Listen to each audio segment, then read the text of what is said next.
I want you to imagine something. You have just turned 65.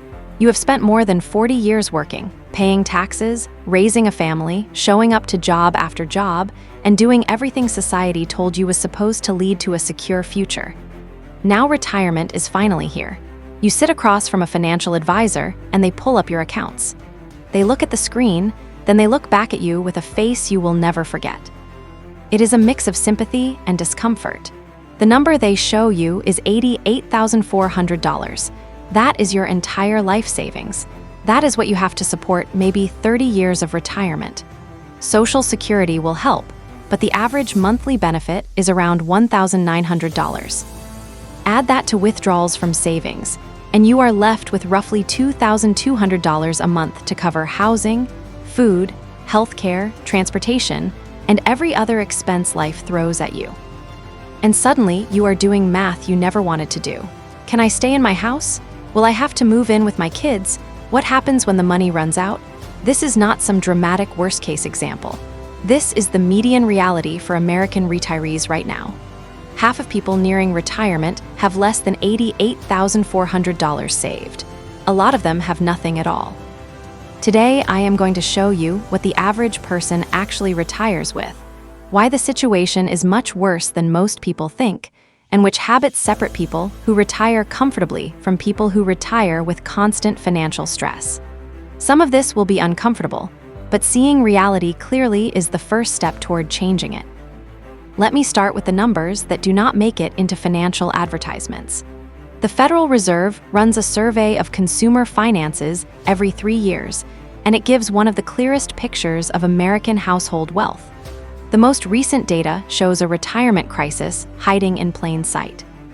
For households where the main earner is between 55 and 64, the median retirement savings is about $134,000.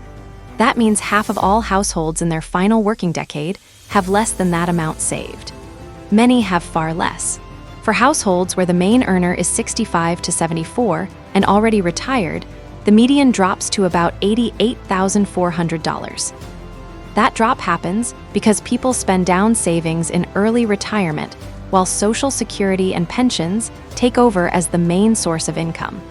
But the median hides an even harsher truth. The average retirement savings number is much higher because a small number of wealthy households lift it up. When the average is $400,000, but the median is only $88,000, that tells you most people have very little while a small group has a lot. For the bottom half of households ages 55 to 64, retirement savings is basically non-existent. Not just low, effectively zero. They will depend almost entirely on Social Security, family help, or working through the years that were supposed to be retirement. Now let me turn those statistics into real life. If someone retires today with $88,400 and uses the 4% safe withdrawal rule, they can take out about $3,536 a year from savings. That is roughly $295 a month. Add the average Social Security check of about $1,900 a month, and total retirement income comes to around $2,195 per month. That is about $26,340 per year to cover every living cost. The federal poverty line for one person is around $15,000 a year, so the median retiree is not technically poor by that measure. But they are not comfortable either. They are one big medical bill away from trouble and one major repair away from losing their cushion. This is not the retirement decades of work we're supposed to produce, but it is the retirement many Americans actually get. What makes this even more alarming is that these numbers describe the current generation of retirees, many of whom had advantages younger generations do not. A lot of today's retirees worked during the era of defined benefit pensions, where employers guaranteed income for life. Many bought homes when housing was much cheaper compared with income. Many had stable jobs with the same company for years and entered adulthood with less student debt. All of those things are fading or gone. Pensions have mostly been replaced by 401(k) plans that shift all the risk onto workers. Housing costs have risen much faster than wages. Job stability has weakened, and healthcare has become more expensive. The generation retiring today with $88,400 in median savings had tailwinds. The generation coming up behind them faces headwinds. Without major changes in behavior, the retirement crisis is going to get worse, not better. Most people want to know where the money goes wrong, because once you understand the failure points, you can understand where to intervene. The first failure point is simply never starting. Time in the market is one of the most powerful forces in retirement outcomes. Someone who invests $300 a month starting at 25 will end up with far more than someone who invests $600 a month starting at 45. The early starter has 40 years of compounding. The late starter has 20 years to catch up. Yet most people do not seriously invest until their 30s or 40s. Their 20s disappear into lifestyle setup, debt payoff, and delayed financial education. Every year of delay costs more than the one before because the first years are the most powerful years for compound growth. Someone who saved just $200 a month from age 22 to 30 and then stopped completely would still end up with more at 65 than someone who saved $200 a month from age 40 to 65. 10 years of early investing can beat 25 years of late investing. The math feels backward until you understand how much compounding rewards early action. The second failure point is savings collapse in the middle years. A lot of people start saving in their 20s and then cut back or stop in their 30s and 40s. Kids arrive, houses get bought, lifestyle expands to match income. Retirement contributions get paused because expenses feel heavy. The problem is that the pause often lasts much longer than intended. By the time people start contributing again, they have sacrificed more than a decade of compounding, and the catch-up math becomes brutal. The third failure point is cashing out retirement accounts when changing jobs. People see the money sitting there and decide to take it. The short-term cash feels useful, but the long-term damage is huge. A 28-year-old who cashes out a $15,000 401k when changing jobs does not simply lose $15,000. After taxes and the early withdrawal penalty, they might only pocket around $10,000. More importantly, they lose what that $15,000 could have become over 37 years. At 8% growth, that could easily turn into more than $250,000 by retirement. About 40% of workers cash out retirement accounts when they change jobs. That one habit destroys hundreds of billions in possible retirement wealth. The fourth failure point is assuming catch-up will always be possible later. Someone who wants $500,000 by 65 and begins saving at 25 needs to save around $285 a month at 8% returns. Someone who starts at 45 for the same goal needs about $1,200 a month. Most people cannot suddenly quadruple their savings rate in their late 40s. Their expenses are locked in by then. Their lifestyle is already set. The assumption that they will catch up later turns out to be dangerously wrong. The fifth failure point is poor investing among the people who do save. Too many workers leave their 401k money in default money market funds, earning 2% or 3% a year. Over decades, the difference between 3% and 8% is enormous. Someone putting in $400 a month for 35 years at 3% ends up with about $295,000. The same exact contributions at 8% become about $870,000. That is a difference of $575,000 created only by investment choice. Same savings, very different outcome. The way money is invested matters as much as the amount saved. So what separates people who retire comfortably from people who retire with $88,400? The first difference is automation. Comfortable retirees usually set up automatic contributions early, before expensive habits took over. The money moved from paycheck to retirement account before they even saw it. They built their spending around what was left after saving. People with low savings usually depended on manual transfers. They intended to save when they could afford it, but somehow they never could. The intention never turned into action because consistency requires repeated decisions, and repeated decisions are easy to delay. The second difference is contribution rate. Comfortable retirees typically saved 15% to 20% of income throughout their careers. People retiring with $88,400 often saved 5% or less. In 1 year, that seems like a small difference. Over 30 years, it can mean the difference between $200,000 and $600,000 or more. The third difference is how they invested. Comfortable retirees kept age-appropriate stock allocations through the years. They did not panic during market drops. They held diversified portfolios and let time do the work. People with low savings often made repeated mistakes. They sold during crashes. They stayed in cash-like accounts too long. They put everything into single stocks that underperformed. Investment behavior matters just as much as how much gets invested. Debt management is another major difference.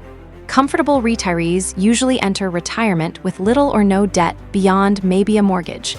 People retiring with low savings often still have car payments, credit card balances, or home equity loans.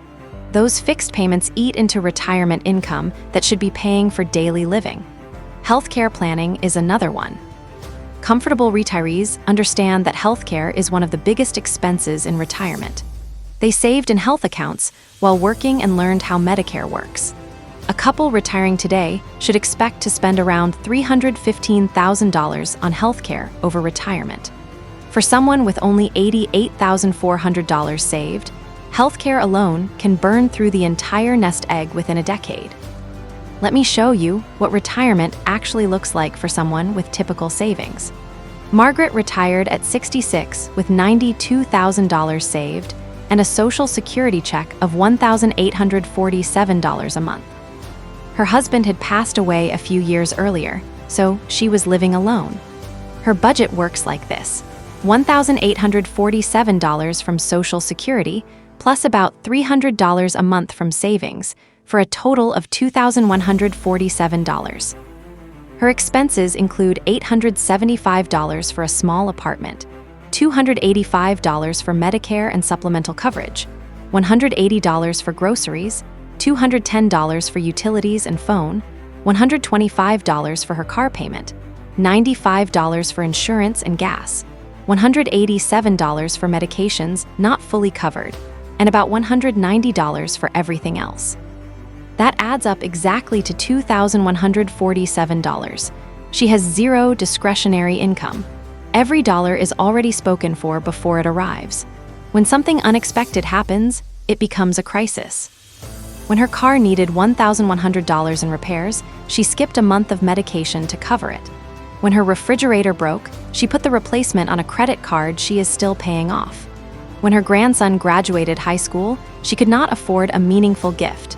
She is not officially poor, but she is financially fragile, and every day is a choice between necessities. That is the median retirement experience in America. The painful part is that a few small changes much earlier in her career could have changed everything. If she had saved an extra $200 a month from age 30 to 65, she might have retired with around $350,000 instead of $92,000. That extra $258,000 would have more than doubled her monthly income. But she did not know. Nobody explained the math in a way she could act on. The future felt far away, and the present felt urgent, so the saving never happened. The gap between median and comfortable retirement does not require a huge income. It requires consistent behavior over time. Think about two workers who each earn $55,000 a year for their whole careers. One saves 5% in a 401(k) and gets a 3% employer match. The other saves 15% with the same match. After 35 years at 8% returns, the 5% saver ends up with about $470,000. The 15% saver ends up with about $1,080,000. Same income, same employer match, different behavior. That creates a $610,000 difference. The extra 10% of income is about $460 a month or $15 a day. The difference between a secure retirement and a precarious one is roughly the price of a modest lunch. That makes the real lesson very clear. Retirement outcomes are not mostly created by giant sacrifices. They are created by small daily choices repeated for decades. Packing lunch instead of buying it and investing the difference is a retirement decision, even if it does not feel like one in the moment. If you are watching this and realizing your future is heading toward $88,400, the math works in reverse too. Starting to save $15 a day today changes your direction. The earlier you are in your career, the bigger the impact. But even starting in your 50s helps more than doing nothing. Someone at 50 with nothing saved who starts investing $500 a month at 7% can still reach about $127,000 by 65. That is about 40% above the median. Combined with Social Security and maybe part-time work, that creates options that zero savings never could. If you are in your 20s or early 30s, your greatest asset is time. Start contributing immediately. Get the employer match. Raise your contribution by 1% every year until you reach 15%.